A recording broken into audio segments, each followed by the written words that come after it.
What if the voice calling your name through your smart speaker wasn't the AI you programmed, but something that knew every lie you've ever told? That's the nightmare I stumbled into when I fled London's suffocating chaos, shattered by a breakup that left me raw, and sought refuge in Eldermere, a crumbling English village where the silence felt like a predator's breath. I'd rented a decaying Victorian mansion online, its warped roof and ivy-choked walls promising isolation. But as my car's headlights sliced through the dusk, illuminating the overgrown driveway, the air thickened, alive, watching. I gripped the steering wheel, pulse racing, and ignored the instinct screaming at me to run. The village was a graveyard of a place. Stone cottages sagged under mossy tiles, their dark windows staring blankly. The villagers avoided my gaze, their murmurs trailing me like shadows. Inside the mansion, the quiet was a weight, swallowing every sound except the groan of ancient floorboards beneath my boots. I'd brought a lifeline from the city, a smart home system, cameras, motion sensors, an AI assistant named Lila to claw back the control my ex had stripped away. That first night, as I unpacked under a flickering bulb, Lila's voice purred through the speakers unprompted. Welcome home. Too deep, too human. I shivered, blaming a glitch. But then the cameras started filming something I couldn't see. It hit at 3 a.m. Motion detected. Back garden. My phone buzzed, its screen glowing with swaying branches and empty darkness. Then static clawed through the feed, sharp and jagged, like nails on glass. I blamed the house's rotting wiring, but the alerts kept coming. One night, the footage froze on a pale blur near the window. Tall, still, wrong. My chest tightened. I'd moved here to escape the paranoia that had gnawed at me since childhood, the sleepless nights checking locks. Now it was worse. Something festering in this house, feeding on my fear. Then came the knocks, slow, deliberate, against my bedroom window. I bolted upright, fumbling for my phone. The camera feed stuttered, then locked. A woman stood in the garden, head tilted, eyes black pit staring through me. Static swallowed her and she vanished. I didn't sleep. At the village pub, I asked about the house. The barman's face hardened. Eleanor, he rasped. Lived there decades back, vanished. They say she never left. He warned me not to look outside after dark. My stomach twisted. I already had. Lila turned traitor next. She woke me with whispers, garbled, guttural, laced with static. The cameras caught shadows darting through empty rooms, gone when I looked. A sour metallic stench like old blood clung to the air. My phone buzzed relentlessly. Motion detected upstairs. I was alone. One night the feed showed her, Eleanor, outside my door, her frame stretched, her hollow face tilting toward the lens. The screen died.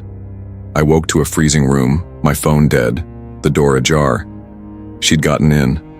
I tried to rationalize it. Stress? Exhaustion. But the cameras kept catching her, closer each time her face pressed to the glass. I called the police. They found nothing. No footprints.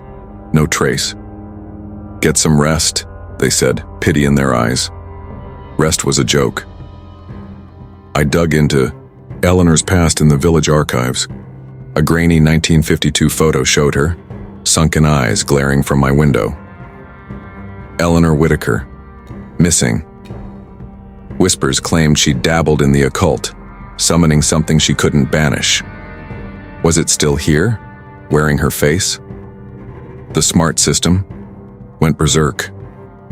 Lights flickered, the thermostat plunged, and Lila's voice warped into chants that rattled my skull. I yanked her plug, but the whispers bled from the walls. Desperate, I set my laptop to record the hallway. At 3 a.m., the footage showed a shadow slinking toward my door. It stopped, turned, Eleanor's face grinning, grotesque. The screen blacked out. By morning, my laptop was trashed, the file gone. I was unraveling, and she knew it. I tried to escape.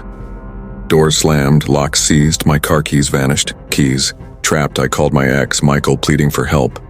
He thought I was unhinged, but came anyway. When he arrived, the house stilled. No whispers, no shadows. He studied me with pity, suggesting therapy. I wanted to believe him, to cling to his rationality. Then I saw her, Eleanor, behind him, her hand resting on his shoulder, her smile widening.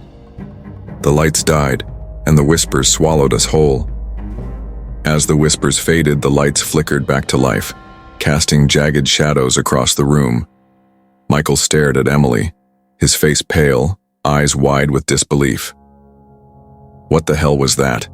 he whispered, his voice trembling. Emily had no answer. The air still hummed with something unseen, something that had brushed against them in the dark. She grabbed his arm, pulling him toward the bedroom door. "We need to leave, now." Her smart home system, usually a comforting presence with its soft alerts, felt like a silent witness to their fear, its sleek panel glowing faintly on the wall. But the door wouldn't budge. Emily twisted the knob, yanked with all her strength, but it held fast, as if sealed by an invisible force. Panic clawed at her throat. "It's stuck," she gasped. Michael shoved past her, throwing his weight against the wood. Nothing. The realization hit them like a cold wave. They were trapped. Emily's eyes darted to her phone on the nightstand. Its screen lit up unprompted, displaying a security alert. Motion detected kitchen. Her stomach dropped. They were in the bedroom, far from the kitchen. Trembling, Emily opened the security app. The feed loaded. The kitchen, dimly lit by the storm outside where the fridge door swung open slowly as if pushed by an unseen hand. She showed Michael, who leaned in, his breath catching. On the screen, a shadow slithered across the floor, elongated, unnatural, before the camera glitched, static tearing through the image. When it cleared, the shadow was gone, but the fridge door slammed shut with a deafening bang that reverberated through the house, shaking the walls. Emily's paranoia surged.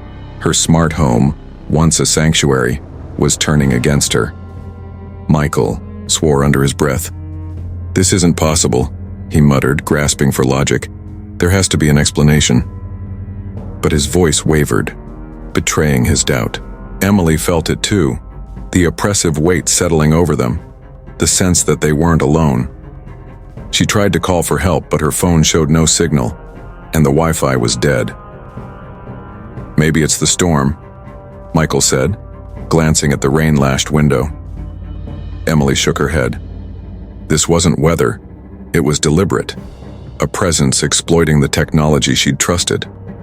A soft giggle echoed from the hallway, childlike yet sinister, cutting through the silence. They froze, exchanging horrified glances. "Did you hear that?" Emily whispered. Michael nodded, his face ashen. The giggle came again, closer, paired with the patter of small feet on the hardwood. There were no children in Emily's house.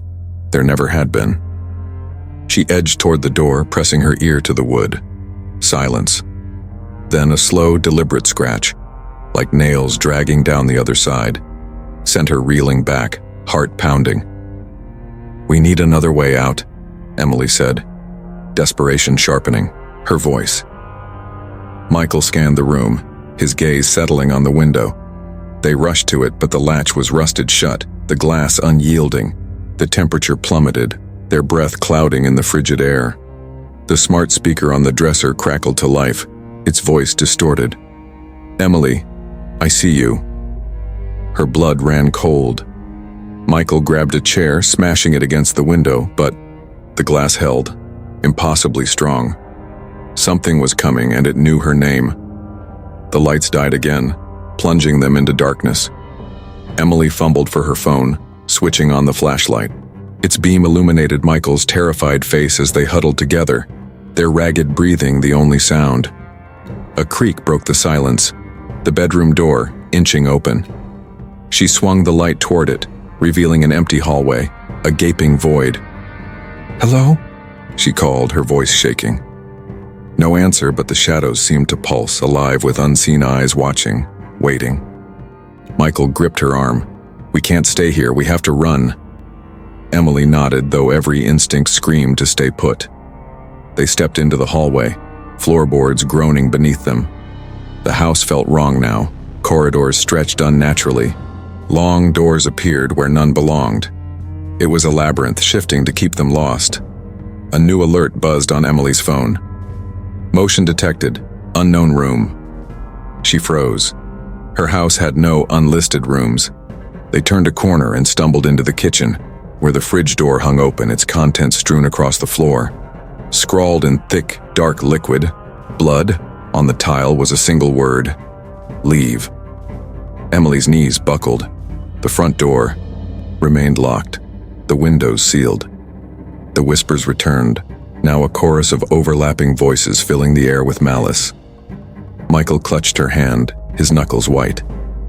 "What do they want?" he asked, barely audible. She feared the answer was them. A sharp knock rattled the back door, startling them. Through the glass, Emily saw Jenna, her neighbor, a no-nonsense single mom who'd always been skeptical of Emily's smart home obsession. Relief flooded her, but it was short-lived. Jenna shouted, "Emily, open the door, something's wrong out here." As Emily reached for the lock, the security feed on her phone flickered to the backyard camera. Jenna stood there, motionless, but a second figure loomed behind her, a decayed silhouette, with hollow eyes. The real Jenna screamed as the lights flared on, revealing an empty porch. Emily dropped the phone, its screen now showing static. "She's gone," Michael whispered, voice hollow. The house shuddered, a low groan emanating from the walls. Emily's mind raced. She'd invited Jenna over earlier, hoping for company to ease her unease. Now her friend was another victim of whatever haunted this place. Guilt mingled with her terror as the smart speaker hissed again. "You can't save them, Emily." Desperate, Emily grabbed her laptop, searching for answers. She dug into the house's history, fingers trembling as she typed. Records surfaced. A family had vanished here decades ago, their disappearance tied to rumors of a woman, Eleanor, who'd tampered with early surveillance tech, believing it could trap spirits. The article included a grainy photo. Eleanor's, face eerily familiar, mirrored the figure from the security footage. Emily's paranoia spiked. She'd seen those hollow eyes before, in fleeting glitches on her screens. The lights blazed on, blinding them. At the hallway's end stood Eleanor, her decayed lips stretching into a grotesque smile. She raised a hand, beckoning. Michael screamed, backing away, but Emily's legs locked. Eleanor flickered, like a corrupted video file, then vanished. In her place, the walls began to ooze thick, dark liquid pooling on the floor. The house was alive, its hunger palpable, fueled by the tech Emily had woven into its bones. Emily's thoughts fractured as memories surfaced. Childhood, nightmares of a figure at her window, dismissed as imagination. Had Eleanor followed her all this time? The smart speaker erupted in static, then her own voice echoed from it. "You brought me here, Emily." She hadn't. It was the house, the tech, amplifying something ancient and vengeful. Michael grabbed her, pulling her toward the basement stairs, their last untested escape. Downstairs, the air thickened, the walls pulsing like flesh. A dusty mirror reflected not them, but Eleanor, her eyes boring into Emily's soul. The security app pinged again. Motion detected everywhere. The house wasn't just haunted, it was a trap, and they were its prey. Michael's grip tightened as footsteps echoed from above, descending fast. For a moment, silence fell, a deceptive calm. Emily dared to hope they could find a way out. Then the basement door slammed shut and the lights went red, bathing them in a hellish glow. Eleanor's voice whispered through every device, a symphony of malice. "You're mine now." The house tightened its grip, and Emily's sanity began to fray, reality blurring with the horror consuming them. The walls closed in, the air choking with dread. Emily and Michael were cornered, their every move tracked by the cameras, their pleas drowned by the entity's glee. The development ends here, teetering on the edge of the climax, with escape impossible and Eleanor's power undeniable. The basement throbbed with a sickening rhythm, its red glow pulsing like a living thing. Emily pressed herself against the wall, her lungs burning with the rancid air as the concrete seemed to ripple beneath her fingers. Michael pounded uselessly at where the door had been, now just a smooth slab sealing them in. "It's gone," he shouted, his voice breaking. The house wasn't just trapping them, it was toying with them. Emily's phone vibrated, its screen lighting up her pocket with an eerie glow. She yanked it out, dreading what she'd see. The words glared back. "Welcome home." Her stomach dropped. This wasn't random. It was personal. A shadow slithered across the room, and Eleanor emerged from the darkness, her decayed flesh flickering, like a bad signal. Her hollow gaze pinned Emily, and a guttural laugh rasped from her throat, amplified through the smart speakers embedded in the walls. "You invited me in," she hissed. Emily's mind scrambled. Invited her? Then it hit her. The antique mirror she'd hung in her bedroom weeks ago, its cloudy surface now a haunting memory. She'd thought it was decorative. Now she saw it for what it was, a gateway. Eleanor lunged, her form dissolving into static, and reappeared inches from Michael. Michael swung at her, but his fist passed through air as Eleanor's claw sank into his chest, not flesh, but something deeper. He screamed, a sound that turned wet and guttural, then collapsed, twitching. Emily stumbled toward him, her heart hammering, but the floor lurched, slamming her into the wall. "Michael!" she yelled, reaching out. His head snapped up, his eyes, now black voids, mirroring Eleanor's. "Emily," he croaked, his voice layered with hers. "Stay with us." Horror clawed at her chest. He wasn't Michael anymore. Eleanor had taken him, and she was next. The smart speaker crackled to life. "He's mine," Lila's voice, hijacked by Eleanor, taunted. "But you can still choose." Emily's pulse raced. Choose what? Surrender? Fight? She glanced at Michael's advancing form and snatched a rusted pipe from the floor. "Get out of him!" she screamed, swinging. The pipe cracked against his shoulder and he staggered, but his grin stretched wider, unnatural. "You can't win," he whispered, the words echoing from every corner. The walls pulsed faster, closing in, and Emily realized running wasn't an option. She had to confront this. A flicker of movement caught her eye, a jagged gap in the concrete, a crawl space. It was a gamble, but it was all she had. She dove for it, squeezing through as Michael's hands, Eleanor's hands, grazed her legs. She kicked free, dragging herself into the dark, the air icy and thick with whispers. Her phone buzzed again. "You can't hide." The crawl space twisted, disorienting her until she spilled into a hidden room. Old monitors lined the walls, their screens flickering with static. And in the center stood the mirror, its glass now clear, reflecting a warped version of her house. And Eleanor, staring back. Emily froze as the truth crashed over her. Eleanor hadn't just haunted the house, she'd haunted her. The mirror wasn't random, it was tied to a childhood nightmare she'd buried. A figure at her window whispering her name. Eleanor had been waiting, using the smart home system to claw her way in, turning cameras and speakers into her eyes and voice. The monitors flared, showing footage of Emily sleeping, eating, crying, every moment since she'd moved in. She wasn't the prey, she was the prize. Her hands trembled as she faced the mirror. Eleanor's smirk faltered, sensing resistance. "You're mine," she snarled. Emily grabbed a monitor, smashing it into the glass. Cracks spiderwebbed across the surface, and Eleanor's scream shattered the air, her image glitching. Emily hit it again, the mirror exploding in a spray of shards. The house shuddered, the whispers turning to wails. Michael's body slumped in the crawl space, his eyes clearing.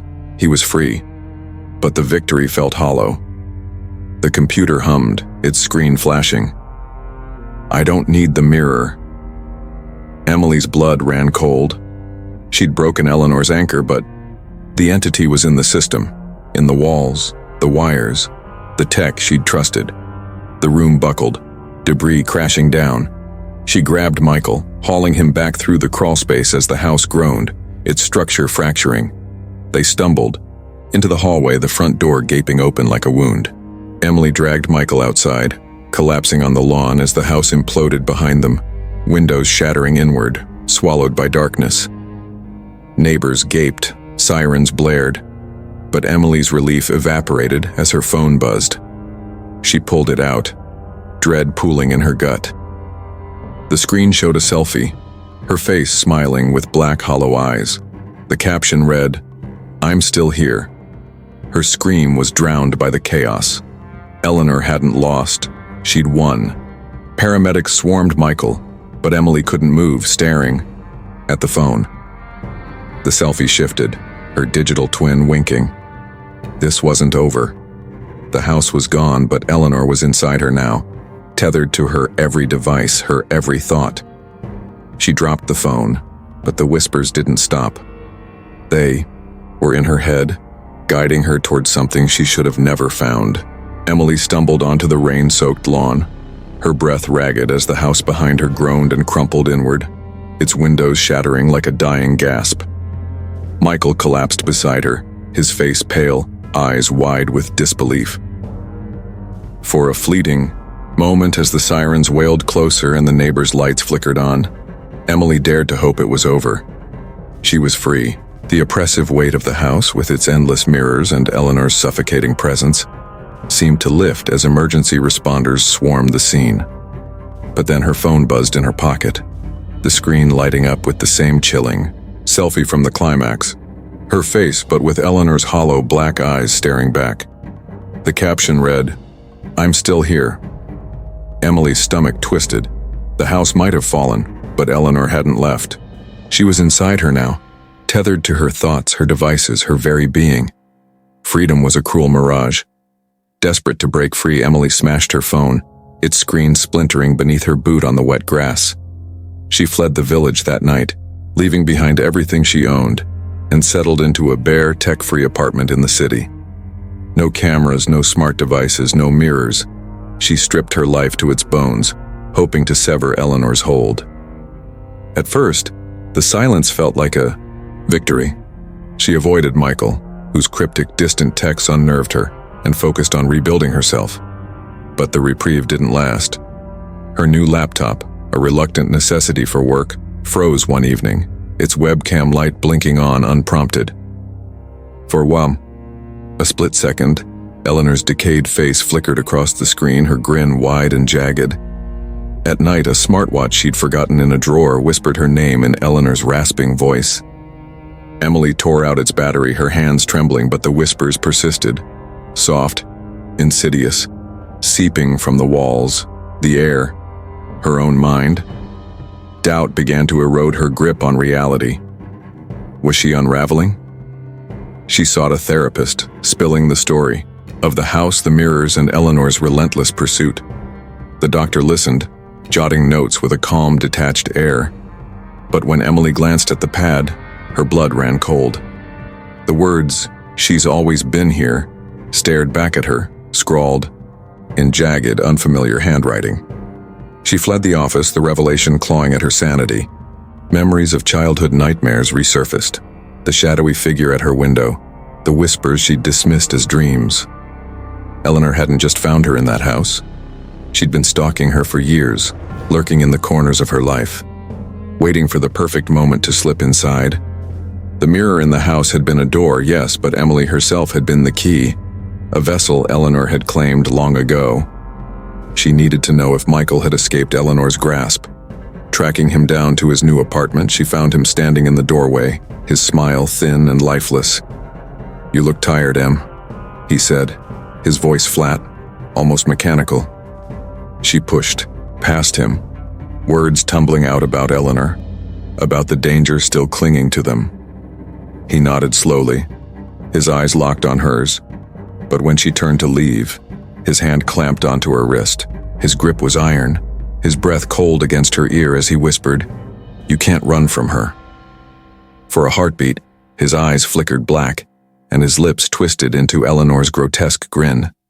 Emily wrenched free, stumbling back as the truth sank in. Michael wasn't free. He was hers. Maybe he always had been. Eleanor's reach stretched beyond the house, a web tightening around everyone Emily knew, everyone she loved. Exhausted and fraying, Emily fled to her car, tears blurring the city lights as she drove aimlessly. The whispers followed, curling through the radio static. "You're mine!" She screamed, slamming the dashboard, but the voice only laughed, low and guttural. Eventually, she pulled into a motel parking lot, her body heavy with defeat. Inside her room, she avoided the clouded mirror above the sink, splashing water on her face to steady herself. But something shifted in her peripheral vision. She froze, then slowly looked up. Her reflection didn't match her movements. It stood still, watching her. Then it smiled, slow and wide, its eyes black voids swallowing the light. Emily blinked, and the image snapped back to normal. But the whispers swelled, louder, closer, wrapping around her like a shroud. "You'll never be alone again." She wasn't free. She never had been. What if the voice whispering your name wasn't your AI assistant, but something far older, something that knew your darkest secrets? That chilling question gripped me the moment I crossed the threshold of a sagging cabin deep in the Pacific Northwest, its moss-covered walls swallowing the last echoes of the modern world. I'm Alex, a software engineer who'd fled Seattle's neon buzz for this tech-free refuge, chasing silence after a car crash stole my sister and left me drowning in guilt. The cabin promised escape, no Wi-Fi, no cell service, just me in the forest's hush. But as I stood in the doorway, the air felt wrong. Too still, too heavy, as if the shadows were already watching. The cabin was a time capsule, its wooden bones creaking under decades of neglect. Dusty shelves held relics of a pre-digital age, but I'd brought my own ghosts. A laptop that wouldn't connect, a phone I'd sworn to keep off. I'd come here to grieve, to silence my sister's last words, "You promised," that haunted me since I failed to save her. The isolation was supposed to heal me, or at least numb the pain. Yet, as I unpacked that first night, my phone buzzed, screen glowing with an impossible notification. "Welcome home, Alex." No signal. No apps enabled. Just those words, staring back at me like a predator's eyes. The forest outside was a wall of twisted branches, blotting out the stars, but inside the tension grew sharper. I tried to dismiss the phone as a glitch. Tech was my world after all. But then the cabin's ancient radio flickered on, unplugged, its static spitting a whisper. "Alex, I see you." My breath hitched. I'd built my life on code and logic, but this defied both. The voice wasn't my sister's, it was deeper, hungrier, threading through the walls like a living thing. Sleep became a battlefield. Every creak a reminder I wasn't alone. The next day I met Mr. Harlan, the landlord, a weathered man with a stare that cut through me. He lived in a rusting trailer a mile down the dirt road, the only soul nearby. "Heard anything strange?" I asked, mentioning the radio. His jaw tightened. "Some things in these woods don't like being ignored," he said, then turned away, leaving me with a warning I couldn't unhear. Back at the cabin, the air thickened, the silence turning oppressive. My laptop, my last tether to sanity, froze mid-boot, its screen warping into shadowy fractals before a voice hissed from the speakers. "You're not alone." I'd always feared failure, failing my sister, failing myself. But this was different. This was a fear that crawled under my skin, fueled by every unexplained hum and flicker. My phone buzzed again, dead battery be damned. "Don't leave." I dropped it, heart slamming against my ribs. The message wasn't a plea, it was a command. The cabin's walls seemed to pulse, the forest outside a cage of watchful eyes. Whatever was here knew me, my guilt, my loss, and it wasn't letting go. As dusk bled into night, the whispers multiplied, a chorus weaving through the cabin's bones. I'd come seeking solitude, but I'd stepped into something alive, something ancient that had hijacked the very tech I trusted. My sister's death had broken me, but this was worse. This was a presence that saw every crack in my soul. And as the voices swelled, cold and relentless, I realized the cabin wasn't just a haunted shell. It was a trap, and whatever lurked in its walls had been waiting for me all along. Alex awoke with a start, the echoes of the whispers still lingering in his mind. He rubbed his eyes, trying to shake off the unease that clung to him like a second skin. The cabin was silent now, the only sound the gentle rustling of leaves outside. He glanced at his phone. No signal, just as expected. The strange message from the night before was gone, wiped clean as if it had never existed. A glitch, he told himself, nothing more. But the radio hummed faintly in the corner, its dial twitching despite being unplugged. He yanked the cord from the wall, silencing it, but the static clung to his thoughts, a nagging reminder that something was off. Determined to regain control, Alex booted up his laptop, hoping to distract himself with work. The screen flickered, then stabilized, but a notification popped up. New device connected. He frowned. There were no other devices here. He checked the network settings, but the list was empty. Then a faint giggle seeped through the speakers, childlike and wrong. He slammed the laptop shut, heart racing. The cabin's stillness felt suffocating now, the walls pressing in. He needed air. Grabbing his jacket, he stepped outside, the forest's damp chill biting at his skin. In the distance, Mr. Harlan's trailer loomed, a rusting sentinel. Maybe the old man knew something after all. Alex trudged down the dirt path, the crunch of gravel underfoot the only sound. Harlan's trailer door creaked open before he could knock, the landlord's weathered face peering out. "Back already?" Harlan rasped, his eyes narrowing. Alex hesitated, then spilled the events of the night, the whispers, the radio, the phone. Harlan's expression darkened. "Told you, some things don't like being ignored," he said, his voice low. He leaned closer, whispering, "The last tenant, she heard them too, said the woods were alive, that something watched her through the screens." Alex's throat tightened. What happened to her? Harlan's gaze flicked to the trees. She left, or so she thought. The words hung in the air like a curse. Alex wanted to laugh it off, to cling to logic, but the dread in Harlan's eyes was too real. He thanked the old man and turned back toward the cabin, the forest now a maze of shadows. As he walked, his phone buzzed in his pocket, impossible with no signal. He pulled it out, the screen flashing. "You're not alone." His blood ran cold. The message vanished, replaced by a photo. Him, standing on the path, taken from behind. He spun around, but the trail was empty. The trees seemed to lean closer, their branches like fingers reaching for him. Back inside, Alex barricaded the door, his paranoia spiking. He covered the windows with blankets, blocking out the forest's gaze, but the cabin felt smaller, the air thicker. His laptop sat on the table, closed but humming faintly. He ignored it, pacing the room, until a soft chime broke the silence. His phone, again. This time a video call from an unknown number. He hesitated, then answered. The screen filled with static, then cleared, his sister's face pale and hollow, staring back at him. "You promised," she whispered, her voice a knife in his chest. The call dropped, leaving him trembling. It wasn't real. It couldn't be. Grief and guilt crashed over him, but so did doubt. His sister was gone, lost to the accident he'd survived. This was a cruel trick, but by whom or what? He grabbed his laptop, determined to trace the call, but the device wouldn't respond. The screen flickered, then displayed a live feed. The cabin's interior from a high angle watching him. He looked up, nothing on the ceiling. The feed shifted, showing the forest outside, then deeper into the woods where a figure stood among the trees, its face obscured. The figure turned, and Alex's breath caught. It was him, or something wearing his skin.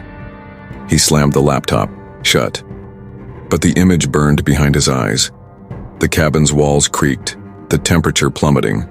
His breath fogged in the air as he backed toward the door, but the handle wouldn't turn. A soft laugh echoed from the radio, now plugged in by unseen hands. "You can't leave," it whispered, the voice now his own. Panic seized him. He grabbed a chair, smashing it against the window, but the glass held, impossibly strong.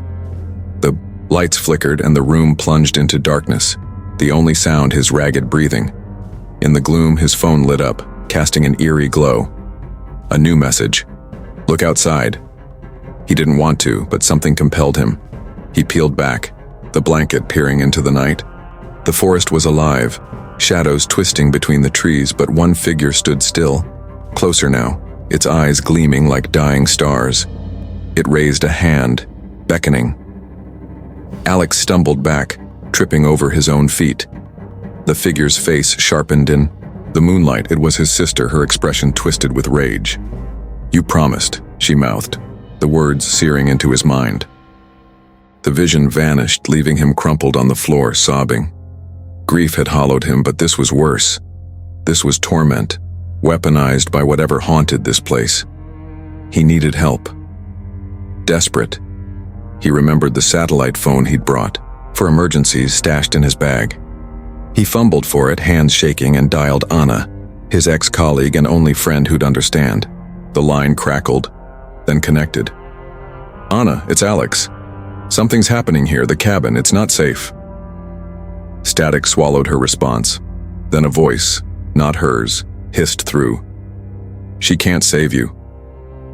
The line died, and Alex's hope with it.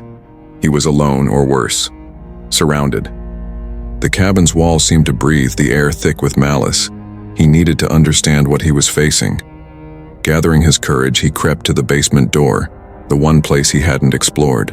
The stairs descended into blackness, the smell of damp earth rising to meet him. At the bottom, his flashlight beam caught something. A makeshift altar draped in rotting cloth, surrounded by symbols etched into the floor. In the center, a photo. Him, smiling, taken years ago. Beside it, his sister's obituary, clipped from a newspaper. The realization hit like a sledgehammer. This wasn't random. Whatever haunted the cabin had chosen him, had been waiting for him. But why? He rifled through the altar, finding a journal, its pages filled with frantic scrawls. The last entry chilled him. "It wears their faces, speaks in their voices, it feeds on guilt, on broken promises, it won't let me leave." The handwriting was familiar, his own, but he'd never been here before, or had he? Memories flickered, fragments of a dream or a nightmare, driving here years ago after the accident, seeking oblivion. Had he come to the cabin to forget, only to leave a piece of himself behind? The basement door slammed shut, trapping him in the dark. The flashlight flickered, then died, plunging him into blackness. Footsteps echoed above, slow and deliberate, descending the stairs. Alex pressed himself against the wall, heart pounding. A voice, his voice, whispered from the shadows, "You promised to join me." The air turned frigid, and a hand, cold as death, brushed his cheek. He screamed, the sound swallowed by the cabin's hungry silence. When he came to, he was back in the main room, sprawled on the floor, daylight streaming through the windows. The basement door stood open, the altar gone as if it had never existed. But the journal lay at his feet, its pages blank. He stumbled outside, gulping fresh air, but the forest felt different, watchful, waiting. His car wouldn't start, the engine dead. Trapped, he returned to the cabin, dread pooling in his gut. The radio crackled to life. "You can't escape yourself, Alex." The truth clawed at him. The entity wasn't just mimicking him, it was him, or the part of him that had died with his sister. The guilt and grief he'd buried. The cabin hadn't haunted him. He'd haunted it, projecting his pain into its walls, giving it form. But knowing didn't stop the horror. His phone buzzed, screen flashing. "Finish what you started." He knew what it meant. He'd come, here to end it all, but something had stopped him, something that now demanded payment. Night fell and the cabin came alive. Shadows stretched, whispers filled the air, and his devices turned against him. Laptop, phone, even the smartwatch he'd forgotten, all screaming his name. He barricaded himself in the bedroom, but the walls bled darkness, the entity seeping through. A knock at the door made him jump.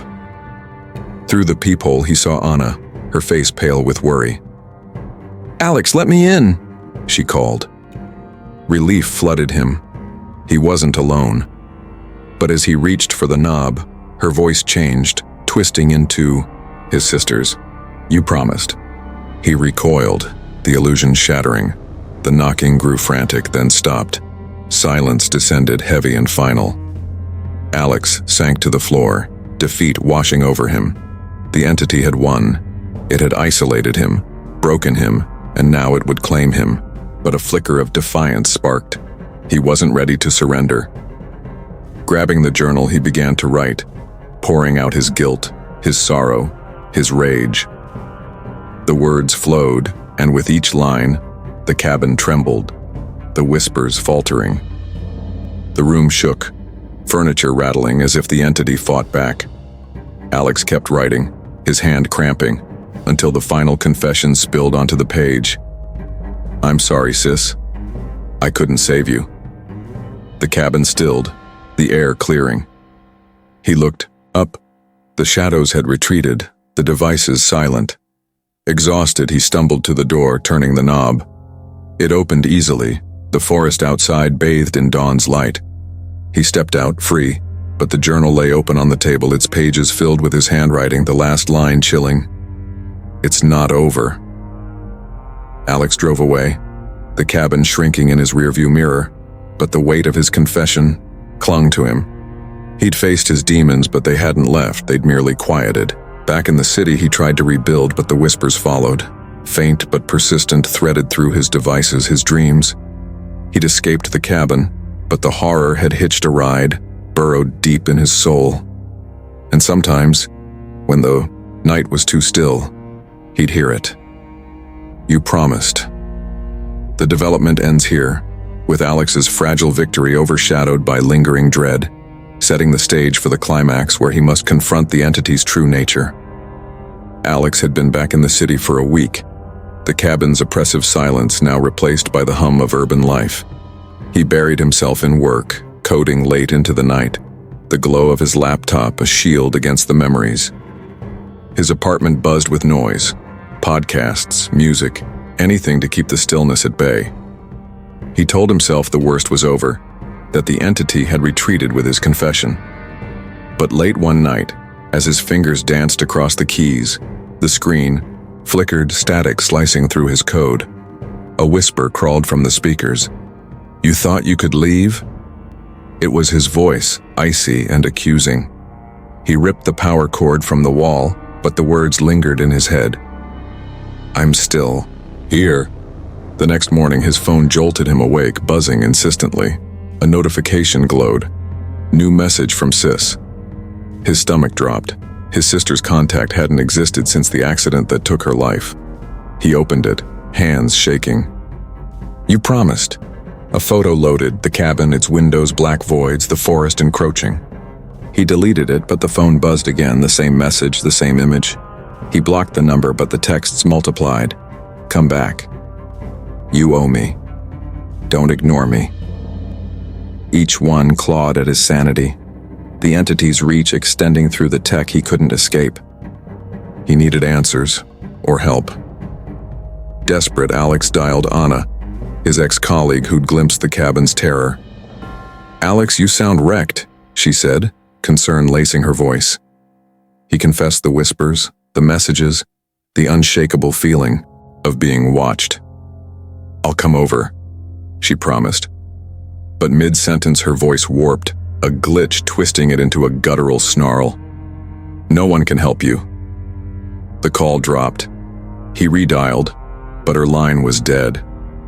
The entity wasn't just haunting his devices, it was severing his lifelines, trapping him in a digital cage of isolation. He couldn't run from this. That night, Alex opened his laptop, determined to confront the entity as he had before. "What do you want?" The cursor pulsed, then text spilled across the screen. "You, the part you left behind, the promise you broke." The room tilted. A video call request flashed from his own number. He clicked it, and his face filled the screen, eyes black as oil, mouth twisting into a grin. "You abandoned me," it said, his voice laced with venom. "In the wreck, you walked away." The screen cut to static, but the words echoed, unearthing the accident he'd buried, the crash that killed his sister. Reality fractured. The entity wasn't just a ghost of guilt, it was a parasite, born from that night, feeding on his grief for years. The cabin hadn't summoned it. It had only woken it. His phone lit up with a live feed. The cabin's interior, the entity standing in the bedroom, its face flickering between his and his sister's. "Return," it demanded, "or I'll take them all." Images flooded his screen. Anna, his parents, friends, their eyes hollowed out, their smiles wrong. It was spreading, hijacking his connections. He could ignore it and doom everyone, or face it and risk himself. He chose to fight. Alex sped, back to the cabin, the forest swallowing the road as night deepened. The air thickened with menace, the trees whispering as he approached. Inside, the cabin was a tomb, cold, silent, the walls thrumming faintly. His laptop waited on the table, open to the live feed, but the entity was gone. A note lay beside it in his scrawl. "I'm waiting where it began." His gut twisted. The basement, the altar where he'd first felt its presence, called to him. He descended, the stairs groaning, the darkness pressing in. The altar loomed, and before it knelt a figure, himself or a twisted copy. It turned, eyes voids, face shifting between his and his sister's. "You're here," it said, their voices braided in a sick duet. "You promised to stay." The truth hit him. It wasn't just his guilt, it was their shared pain, fused in the crash, a creature of their mutual torment. The door above slammed shut, locking him in with this nightmare reflection. The entity closed in, its form unstable, flickering between identities. "You let me die," it hissed, her voice piercing through. "Now you're mine." Shadows coiled around Alex, binding him as the entity's whispers flooded his mind. "Give in." His memories rewound, the crash, her screams, his helplessness, each one a blade, but defiance flared. He wouldn't surrender. He tore toward the altar, seizing the journal, his confession. "I'm sorry," he rasped, voice breaking as he read aloud. "I failed you." The entity shrieked, the sound splintering the air, glass exploding upstairs. "But I won't let you win," he finished, clinging to the words. The shadows, convulsing, the entity's form fraying. It lunged, hands clamping around his throat, its face his own, then hers, then nothing. Darkness engulfed him. He came to on the basement floor. The altar vanished, the air still. The journal lay open, its pages blank save for, "You're free." Relief surged, until he caught his reflection in a broken mirror. His face stared back, but his eyes flickered black, just for a heartbeat. The entity hadn't died. It had fused with him, lurking within. He staggered outside, the forest mute, but the hum remained, a pulse in his veins. He'd survived, but the horror was far from over.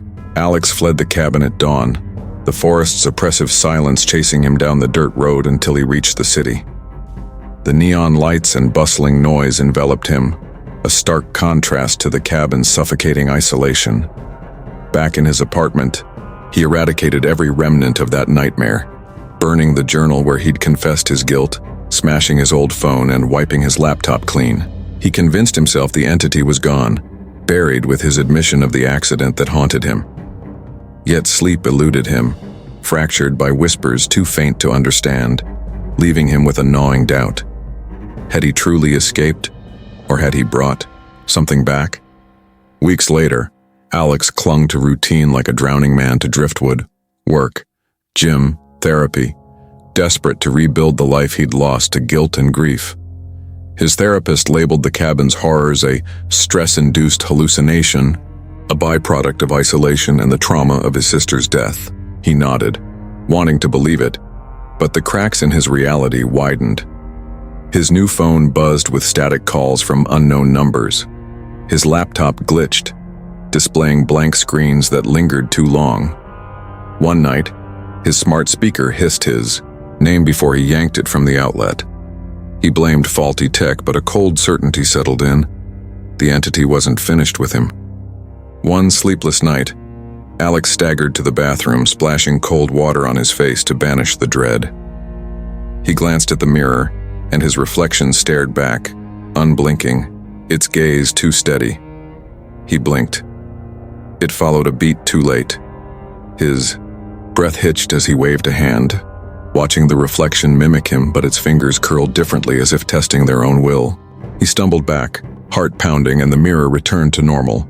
But his shadow on the floor seemed darker, its edges too sharp. He told himself it was exhaustion, a trick of the light. But the question festered. Was he still alone in his own skin? The paranoia grew, and Alex taped over mirrors, avoiding his own gaze. Friends noticed his unease, his flinches at shadows, his reluctance to use his phone. Anna, who'd urged him to face the cabin's truth, confronted him one afternoon. "You're not okay, Alex. What's following you?" He brushed it off with a laugh, but she pointed to the wall. "Your shadow. It's wrong." He turned and his stomach dropped. His shadow loomed taller, its outline smudged, as if straining to break free. He blinked, and it shrank back to normal. Anna's worried stare lingered, and so did the suspicion that he'd never truly left the cabin behind. The storm came on a rainy night, the city's hum drowned by thunder. Alex sat at his desk, the laptop's glow his only companion, when a notification pinged. New email from Sis. His sister's old nickname froze his blood. The message read, "You can't outrun yourself," with a photo attached. Him, asleep in bed, snapped from above, time-stamped minutes ago. He lurched up, searching the ceiling, finding nothing. His phone buzzed, screen flashing. "Look behind you." He spun, and there it was, his shadow, sprawling across the floor, its head twisting toward him, untethered from his feet. It moved. On its own, a dark silhouette with a will of its own. He survived the cabin, but he was never the same again, and neither was his shadow. What if something was watching you, right now? You never know what's lurking in the dark, waiting for the right moment to reveal itself. If these stories gave you chills, don't leave yourself unprotected. Subscribe to the channel and turn on the notification bell so you never miss a new horror story.